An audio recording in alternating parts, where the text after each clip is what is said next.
Hello, Bob Kelly here to talk to you this time about large language models and their impact, particularly the impact of AI on application management from an IT pro perspective.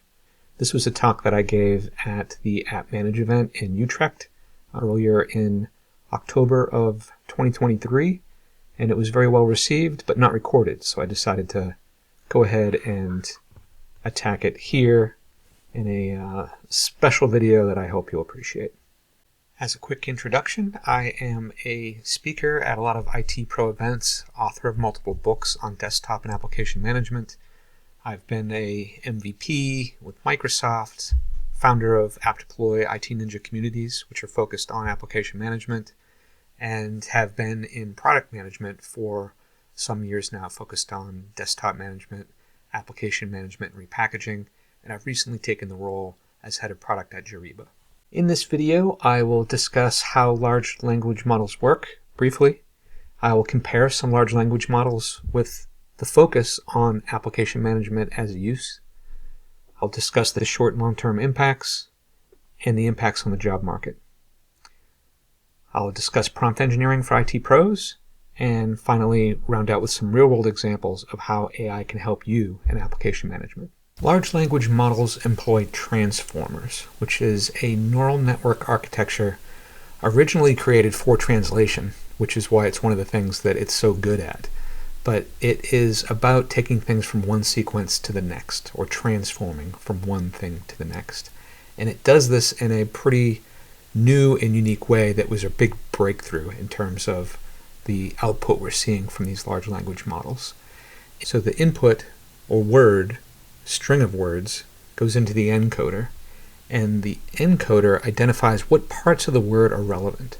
And it can do this by deriving the context of the words, by weighting them all, and then coming back and providing the output in a way that takes advantage of semi-supervised learning, meaning that it's trained with unsupervised data, a large unlabeled data set, but then fine-tuned through supervised training to allow them to perform better. This isn't the part of the talk that I want to spend significant time on. There are definitely lots of other videos out there that explain it at varying levels of complexity, depending on how deep you want to dig into it, but I do want to share some key concepts. So the data is not handled in order, but leverages an attention mechanism, and that provides context for each word in the input sequence. It can consider the entirety of the context of the words while generating the next word. And the encoder output is a continuous representation of the inputs that holds all the learned information from that input. So the decoder generates a single output while also being fed the previous input. So each word is given an attention weight, and that helps it prioritize which words would be considered in the context while determining the next word. And it does so for multiple sequences in parallel, vastly speeding up training time. And the amount of data that can be accepted is theoretically infinite, limited only by available compute. Next, I want to pit a couple of large language models against one another: Google's Bard and Microsoft's Bing, or ChatGPT.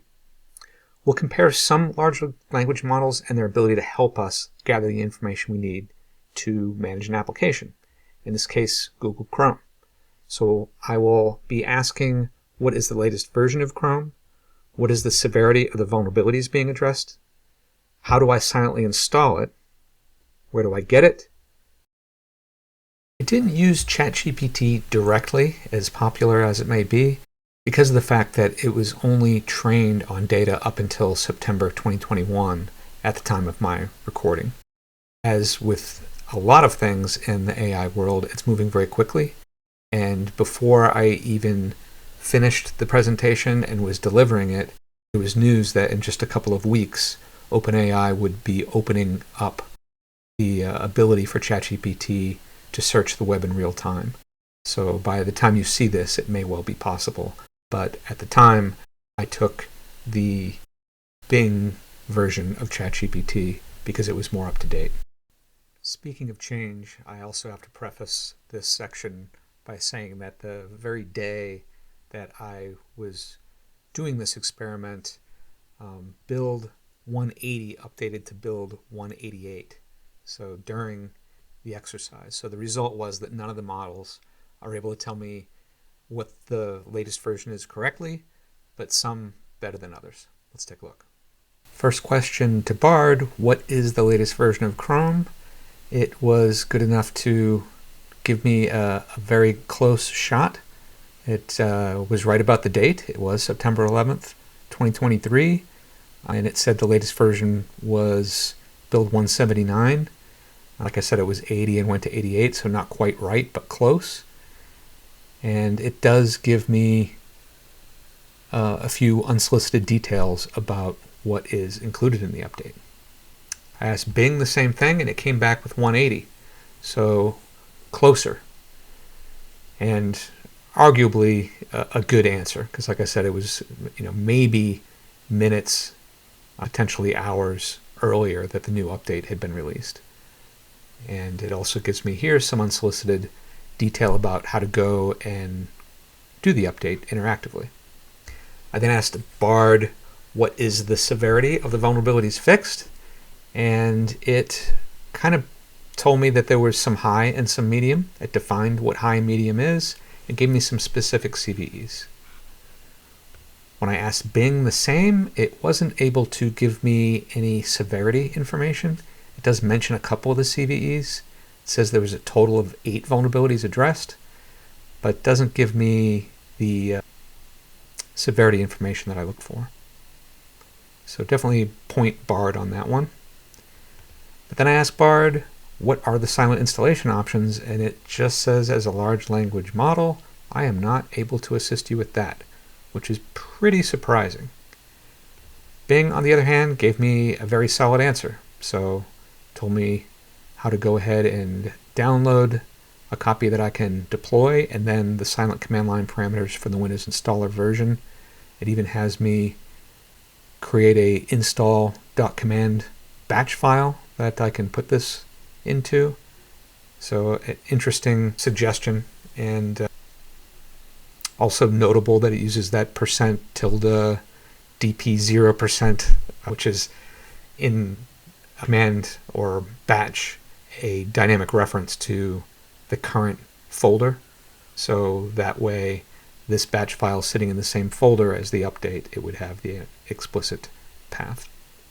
I then asked Bard about the latest version, and it says it can't help me with that. Bing, where can I get that latest version? It tells me how to go and download it from the website, or what to search for, or where in the product I can ask for updates. So some good answers there. I also wanted to point out that one thing Bing was doing really well was citing sources for where the information is coming from. In this example, I asked a second time, and it gave me another installer, the exe installer, and its silent command line parameters. It's also interesting to point out at the bottom right that it also is in tune with the kind of conversation I'm having with it and asking me, do I want to know what is the difference between the MSI and the exe? And also, do I want to know how to uninstall it silently? So Bing was the clear winner there, but I also found something called the Chatbot Arena website, where you can basically provide questions to 2 unlabeled large language models and judge the results.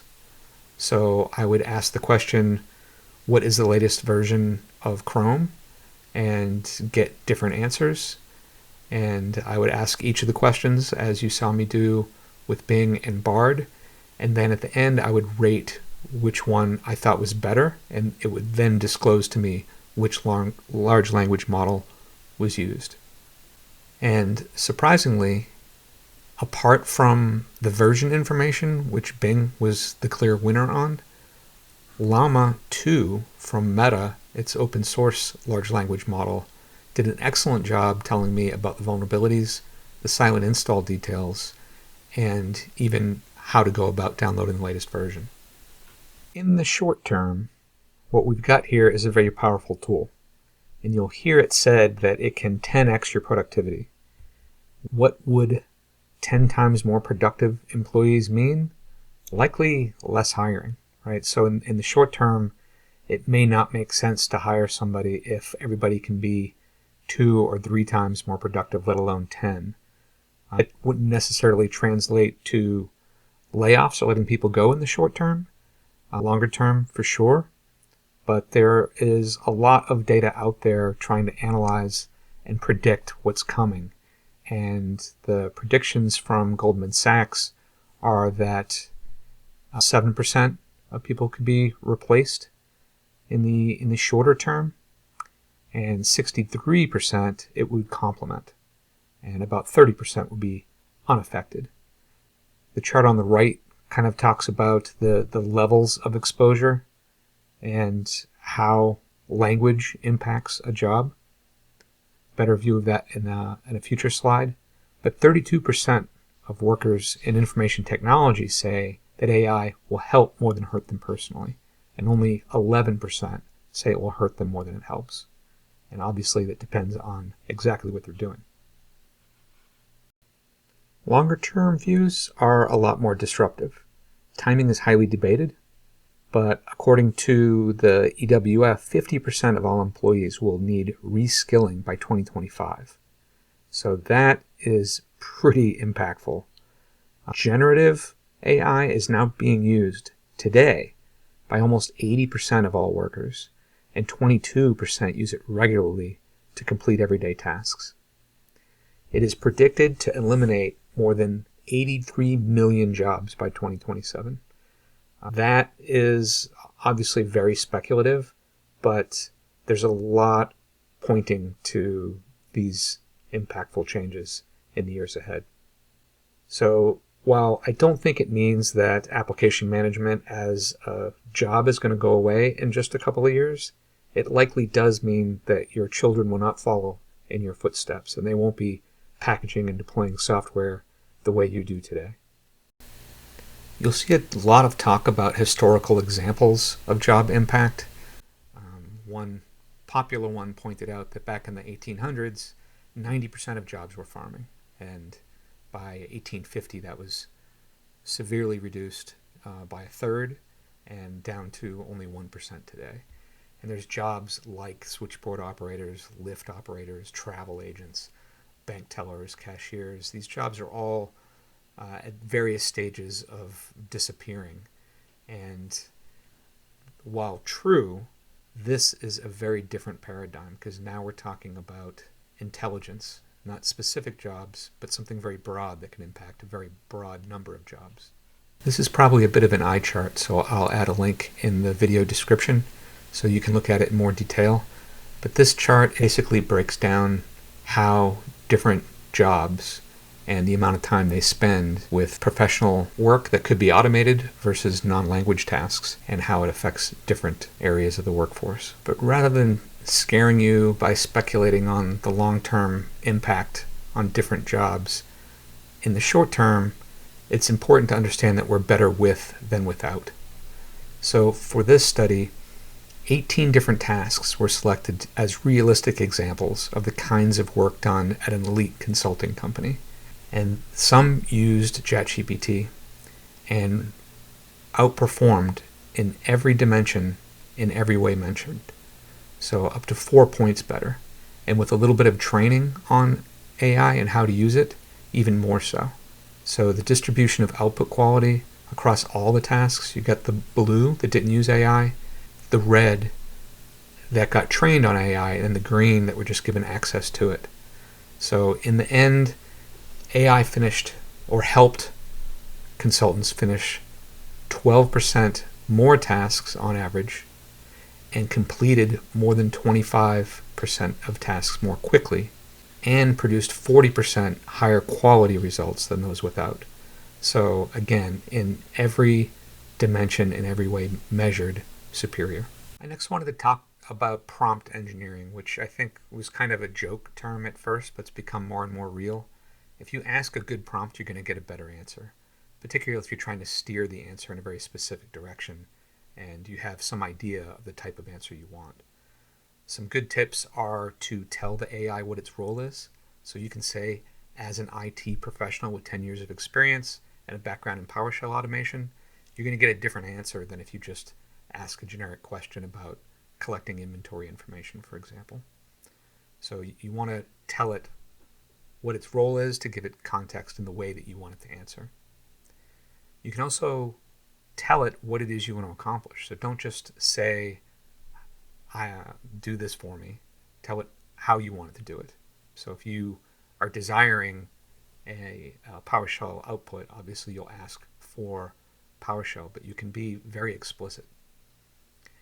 And you can also provide examples. So if you have an example of the type of answer you're after, you can use that example and say, I want an example similar or in a similar vein to the one below, and then just paste it all in. While not IT Pro focused, the example of giving a better prompt for better control of the output is with image generation. You can say to give you something in the style of, and name an artist or photographer by name. And you'll also see some of the best art coming out of AI and generated images associated with those giving prompts very specific about the lens size and aperture that they're after to get just the effect that they're looking for. A more realist example for an IT pro: tell me how to automatically ensure I have the latest version of WinZip on my computer. Might be a good question, but better may be, as an IT professional, tell me how to use PowerShell to ensure that I have the latest version of WinZip on my computer. So let's take a look at those. When I go ahead and just ask it the first way, I get pretty generic suggestions. It says I can open WinZip, click on the help menu, and say check for updates. True. It also says I could use a third-party software updater. It suggests IO bit updater and Patch My PC as possible solutions. So you can see how you could find your way in a conversation figuring out which one of these paths might be best for you by asking further and further questions. But if we go ahead and ask the very specific question about how to do so with PowerShell, I get a very nice PowerShell script. And if you ask again, you will often get a slightly different version. So the first time I asked, it gave me a nice script that was looking at the website as a download URL. The second one did the same. So in the first version, it's hard coding where to find WinZip32.exe to determine its version information. And the second time I ran it, it actually looked to the registry to determine what the version is, so it could be more dynamic. But they both did a similar job of checking the website and helping me with the silent command line parameters. Next, I'm going to use Bard to help me with PowerShell, and I don't need to know anything about PowerShell to do this. And this is kind of a game changer in my head, because I would always describe the difference between a desktop engineer entry level and a senior desktop engineer is knowing PowerShell, being able to automate and script things and solve problems. And now anybody can do that. So I ask it, write a PowerShell script that lists all installed software and its specific version number in an Excel spreadsheet. And it very quickly spits out a script that does just that. But I run it and get an error. So I just take that error, copy the whole thing. I don't ask, what do I do about this? It understands. I just take that error, paste it back, and it says, oh, that indicates that Excel was unable to access the specific file. And this could be a bunch of reasons, but let's use a try-catch block. So it fixes it for me. And then I run it, and it's working now, but when it goes to save, I'm getting prompted to save. So I say, hey, I'm getting asked if I want to save a worksheet by Excel when I run the script, and I don't want it to ask me. And of course, it fixes the script, and I have what I'm after. One of the more time-consuming tasks associated with application management is determining what are the setup command line parameters that you can use to silently install and or customize an application without having to repackage it. So I discovered this a long time ago and created app-deploy, which was a very successful community website where people come and share the different command line parameters and how they worked and tips and tricks on automated and custom deployment. This later became IT Ninja, which still houses a lot of this good information, but access to that information is a whole lot easier with these large language models. So I ask Google Bard, help me with some setups. The analogy is when you would run a command line tool /?, you'd get what its command line parameters were. Setups don't generally do this for you, but the large language models will. So how can I silently install Zoom for Windows? It tells me exactly how. Here's the silent command line details for the MSI, as well as some additional command line parameters I also might want to add on. How do I install ArcGIS? It's kind of an ugly application, or it was back when I had to play with it. It gave me some good tips here. I do need to set the property accept EULA to yes in order for it to run silently, and again offers me some other optional command line parameters. How about SAP for Windows? Again, a pretty good explanation of what to do to run the -r to create a response file that you can then use for silent installation in a customized way. How about Adobe Creative Suite? Yep, no problem. Here's the setup command lines that you can use and an explanation. VLC Media Player, same type of deal. Audacity for Windows, it always has an answer. I asked it about Audacity, it just told me to try very silent. And then I said, hey, I saw on appdeploynews.com that Tim Magan says you have to set the suppress messages boxes property to get a fully silent installation. Is that right? Yes, you're correct. You do need to add that. So it corrects itself there, and then if you look at the end of its response, it says, I apologize for my previous response, which was incomplete. I am still under development and learning to be more accurate and informative. Thank you for your feedback. I will try my best to avoid making similar mistakes in the future. So if you try this, if you go ahead and ask it, how do I silently install Audacity, let me know in the comments if it is now telling you to also include this suppress messages box property. In another scenario I thought worth sharing, it is smart to challenge it. So I had done some research and knew about that command line parameter or public property that need to be passed for silent installation of Audacity, but maybe I don't know that, and I can't count on the answers I get necessarily. And a good example of that was me pushing Bard on which applications require repackaging. So I wanted to know what are some specific applications that require repackaging due to a lack of command line support. And as always, it comes back with a very quick answer, confident answer, but completely wrong. So it says that Adobe Creative Suite requires repackaging because it lacks command line support. Microsoft Office, antivirus software generically for some reason, and other proprietary software applications, which is just a non-answer.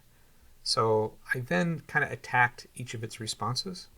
I said, okay, but doesn't Adobe Creative Suite support a -- silent switch? And it just said, yes, it does. And it explains how to use it and then says, as we saw before, I apologize for my previous response, which was incorrect. I'm still under development and learning to be more accurate and informative. But I keep pushing. Doesn't Microsoft Office offer a custom installation wizard to build a silent deployment? Yep, it does. Here's how you use it. Okay, what about this antivirus thing? What are some specific antivirus software that don't support silent deployment? And it quickly rattles off a few. I go ahead and attack each one. How do I silently install it? And it gives me the answer. Bitdefender, Kaspersky, I gave up at that point. It does seem that these days pretty much everything can be installed with silent command line parameters. You may have in-house applications or very old applications that don't support it, but everything modern seems to. So that is good to know and kind of validated by this little exercise. In terms of takeaways, I want to end this by just providing a couple recommendations. Stay sharp and leverage AI thoughtfully. You can do more faster now, so it is important to take advantage and not have the people around you taking advantage of this while you don't. And then, with the false answers or hallucinated answers that are simply incorrect and should get better with time, testing is going to be increasingly relevant so that we can get some quick answers, but then test them very quickly to see what kind of response we get to move forward. One of the things I'm working on in my App-M product with Jariba is some automated smoke testing and the ability to do UAT testing so that you can validate these things that you're being told are going to work. So take that command line and throw it at a VM and get a quick answer back, as opposed to trying it, deploying it, seeing it fail. You obviously have to try these things out, and tools to help you quickly do so will be increasingly valuable. Subscribe and keep an eye on this channel for future videos, and based on the response, I will be producing more.